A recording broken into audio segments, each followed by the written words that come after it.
এবারে জানবো বরিশালের আবহাওয়া পরিস্থিতির খবর। সেখান থেকে যুক্ত হচ্ছেন প্রতিনিধি পারভেজ রাসেল।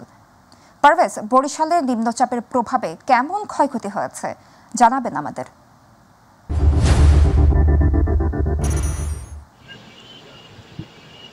সাবরিনা, যেমনটা জানতে চেয়েছেন, আপনি জানেন যে আসলে গতকাল থেকেই কিন্তু টানা বৈরী আবহাওয়া এবং নিম্নচাপের কারণে কিন্তু সাগরের উত্তর পশ্চিম বঙ্গোপসাগরের সৃষ্ট নিম্নচাপের কারণেই কিন্তু এই যে জলাবদ্ধতা, পানি সৃষ্টি এবং পানি বৃদ্ধি হয়েছে বরিশালের কীর্তনখোলা সহ বিভিন্ন জেলা উপজেলার নদ নদীর প্রায় 2 থেকে 3 ফুট পানি বৃদ্ধি পেয়েছে। আর এই পানি বৃদ্ধির কারণেই কিন্তু বরিশাল শহরের প্রাণকেন্দ্র বরতলা সহ বরিশাল নিম্ন অঞ্চল পলাশপুর, কাশীপুর সহ বিভিন্ন শহরের অলিগলিতে পানি জলজট বলবো আমরা এটা, যে পানির যে জলাবদ্ধতা তার সৃষ্টি হয়েছে। কর্পোরেশনের ড্রেনগুলো বন্ধ থাকায় পানি নামতে না পারায় মানুষের দুর্ভোগ কিন্তু চরমে। গণ ছোট পরিবহনগুলো বিকল হয়ে যাচ্ছে। মানুষ খুব একটা প্রয়োজন ছাড়া তার গন্তব্যে যেতে পারছে না বা বেরো হচ্ছে না।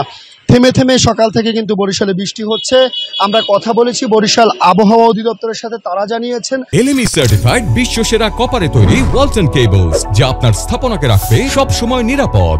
যে আজ দিনভর এভাবে বরিশালের বিভিন্ন জায়গায় থেমে থেমে বৃষ্টি হবে, ঝড়ো হাওয়া হবে, এমনকি বজ্রপাতেরও সম্ভাবনা রয়েছে। তবে নিম্নচাপটি ক্রমশই বাংলাদেশের উপকূল অঞ্চল অতিক্রম করার কারণে কিন্তু এটি দুর্বল হয়ে যাচ্ছে এবং আজকে আসলে 48 ঘন্টা গেলে পরে এর পরিস্থিতি অনেকটা শিথিল হবে এবং দুর্বল হয়ে যাবে। পানিও হয়তো আস্তে আস্তে নেমে যাবে।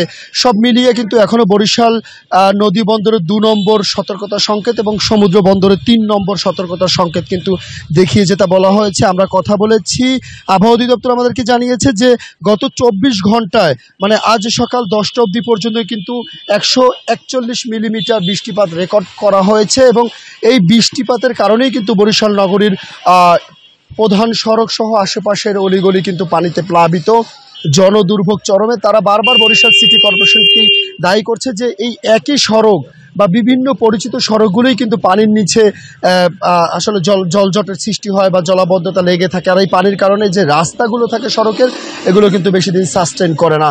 তো আমাদের প্রত্যাশা রয়েছে সিটি কর্পোরেশনের কর্মীরা খুব দ্রুতই এই পানি নিষ্কাশনের ব্যবহার করবে। জনগণের যে দুর্ভোগ রয়েছে সেটা লাঘব হবে। সব মিলিয়ে বরিশালে থেমে থেমে বৃষ্টি হচ্ছে এবং সামনে 48 ঘন্টা বা 24 ঘন্টা অতিবাহিত হলে পরে হয়তো এই পরিস্থিতি আরও কিছুটা শান্ত হবে, পানিও কমে যাবে, বৃষ্টিপাতও কমে যাবে। তো আপাতত এই রয়েছে বরিশাল থেকে আমার কাছে নিম্নচাপের সবশেষ পরিস্থিতি। সাবরিনা, আপনাকে ধন্যবাদ।